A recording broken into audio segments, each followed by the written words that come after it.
We are live at the White House awaiting the daily briefing at the bottom of the hour. The IRS scandal is sure to come up. Jenna was just talking about people who might want to be out at the Jersey Shore today. Jay Carney is probably one of them. It's not the only scandal that this administration is facing right now. Benghazi also very much front and center, with the president facing questions about growing controversies during a news conference yesterday.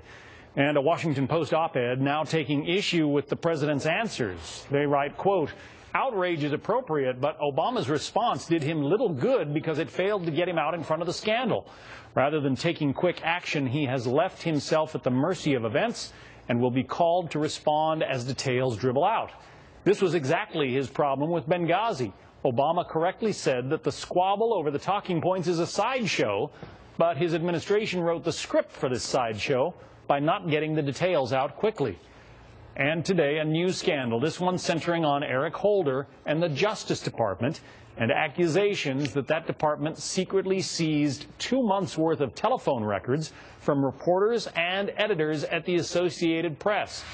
Joining us now, Jonah Goldberg, editor-at-large at the National Review and a Fox News contributor. So, Jonah, I'm told that you agree, in a way, with the president that the talking points on Benghazi is, in fact, a sideshow. Yeah, in this sense, everyone's talking about the talking points as if that's where Barack Obama got his information. He didn't get his information from the talking points. He got his information from the CIA. He got his information from the State Department and the Pentagon. And those people told him much, much earlier that this wasn't a spontaneous protest. This wasn't a sort of a mass movie review gone awry. This was, in fact, a terrorist attack. And yet he followed his own talking points for the next 2 weeks, saying that this was exactly that. So a big kerfuffle about a YouTube video, in effect throwing the First Amendment under the bus in the process. And so, while I think the talking points are important, I think that they are sort of Exhibit A evidence of how the White House had politicized this agenda. The real scandal here is that the White House was hopelessly unprepared for a terrorist attack on 9/11, that it had no adequate response whatsoever to a terrorist attack, leaving 4 Americans to die, and then it lied about its nature of its response and its preparedness and the nature of the terrorist attack in order to fit a political narrative. The talking points are simply evidence to that much larger scandal, not the scandal itself. Does this, do all of these developments, especially the AP developments, have you wondering whether anybody, at the Justice Department is monitoring who you're calling on the telephone right now? I'm not that worried about it. I do think you're right, though, about Jay Carney. Forget wanting to go to the Jersey Shore. I'm sure Jay Carney is praying one last time for a meteor shower.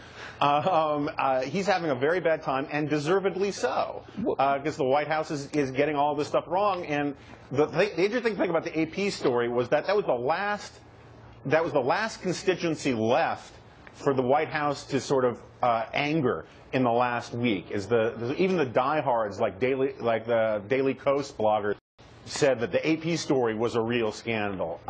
They've managed to infuriate everybody now. Because that had to be approved at the highest levels of the Justice Department, probably the Attorney General himself. He had to sign off on saying, yeah, it would be a really good idea to go snoop on the Associated Press and find out who these couple of dozen reporters and editors have been calling, especially on Capitol Hill. Yeah, I mean, I got to tell you, just on the journalistic ethics front of this, I am less scandalized by the idea of the government investigating leaks than some other people are. I think that there is no special right to commit journalism in the United States. We are all qualified to be journalists. We are all allowed. The First Amendment applies to all of us, and it doesn't give us a special right to break the law. That said, having this massive sweeping intrusion into a journalistic operation is something that, as a matter of policy, governments are supposed to do only as a last resort, and it is something the Bush administration would never have dreamed of doing. But, well, Mike Baker, who was on with us a little while ago, ex-CIA agent, I don't know if you were able to hear his interview, but he said, look, they were looking for who leaked to the AP news of this al-Qaeda in the Arabian Peninsula plot to blow up an airline. There are not very many people at the CIA or at the White House who knew about this operation. And it would be much more effective to, start from the top, interview all of those people, polygraph them if you need to, and find out the information that way? Why throw this broad net out there over the AP?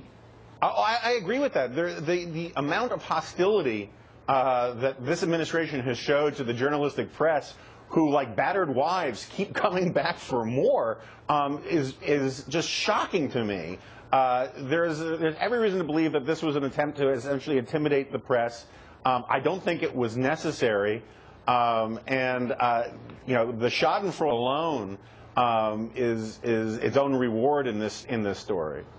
Jonah Goldberg, working Schadenfreude into an answer. That's a good one. That is a good one. Good for you, Jonah.